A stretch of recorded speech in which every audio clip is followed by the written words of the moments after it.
It is Mr. Florian Schur who has to take the floor as next. He represents what's officially called as Kaliningrad. I prefer to use Polish name, although I have nothing behind this. Just I like to put Polish in this. It's Królewiec. Thanks, and I prefer the name Königsberg.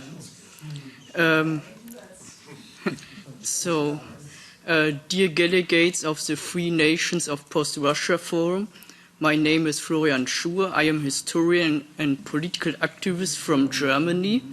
Today I'm representing Vadim Petrov, the coordinator of the Baltic Republican Party.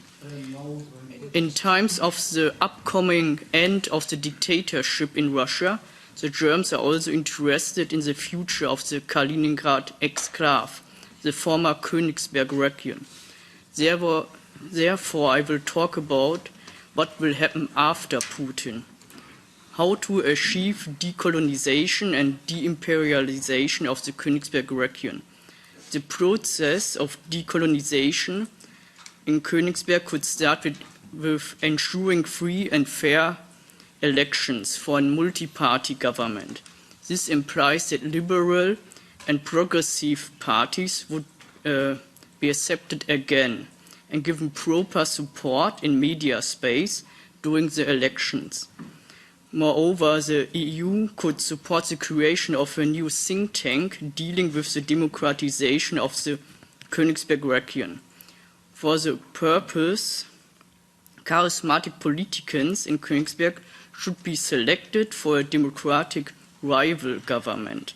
A group of experts will teach those future democratic leaders the political skills by offering democratic workshops and developing a great strategy for the election campaigns.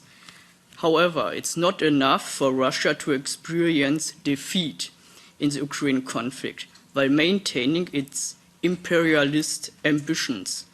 The situation would be similar to Germany's experience after World War I.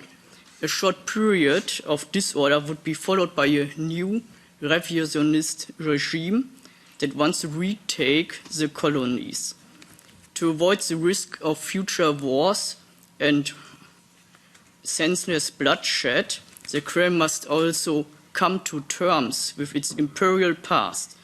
The post-war Königsberg should be marked by a process of coming to terms with the recent policy of extermination by the Russian colonial state and a moral renewal. Königsberg human rights NGOs could collect reports on war crimes in Ukraine by using a transitional justice system and make them available to international courts. In order to bring Russian soldiers from the Königsberg region to trial.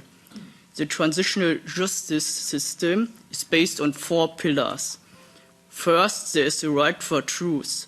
Russian colonial policy will only be supported by the majority of the Russians until their victimhood is questioned by the intellectuals. The post-Russia could take collective responsibility for present atrocities with a culture of remembrance towards colonialist victims of the Ukraine conflict by participating in the founding of an international reconciliation commission. Second, there is a right for justice. Supportive Königsberg journalists could inform about the international trials of Königsberg war criminals of the Ukraine conflict and make them available to avoid public. Third, there is a right for reparation. The rehabilitation of political prisoners of the Putin regime must be followed by gestures of apology for recent repression. Fourth, guarantee for non-repeat. After the successful establishment of a democratic city administration in Königsberg, the de-Putinization in the form of lustration and vetting will be inevitable for the followers and supporters of Russian imperialism, more particularly for the inner circle of the United Russia Party, the police and civil servants of the dictatorship. New democratic institutions should fight corruption based on human rights. There is a need for prosecution of Russian journalists who are guilty of hate speech during the Ukraine war.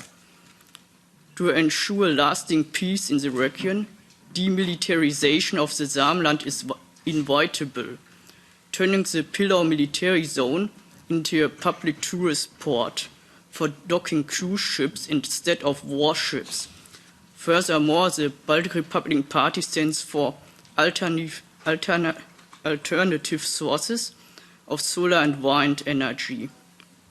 Because the coal-fired power stations are damaging the Baltic ecosystem. In future, specialists of green energy business from EU could invest in a new European offshore enclave. Moreover, there could be European investments into the amber manufactory.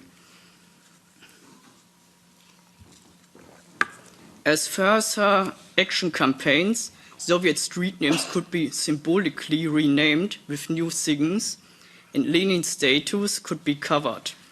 Finally, a referendum could be held for the renaming back of German cities and street names. The democratized institution could organize the removal of public symbols and monuments of Russian imperialism to the museums. For a further opening to the West, the new parliamentary democracy in Königsberg should then aim for open borders with its EU neighbors and determine the abolition of visas for EU citizens. The relaunch of a direct line of fast trains from Berlin to Königsberg would allow the EU to grow faster together. In addition, the reconstruction of all German city centers could be next target, as well as the return of the Orthodox converted German churches to the Protestant or Catholic Church. The long-term goal is regional autonomy in the form of a first Baltic state, in which the existing boundaries of the Königsberg region from 1992 remain unchanged, but the area experience local self-government. Yes. Instead of a repressive centralized power structure. Therefore, a new democratic governor of the Königsberg region should first proclaim independence from the Kremlin and in the next step confirm with a referendum, as the Baltic states did before in the 90s.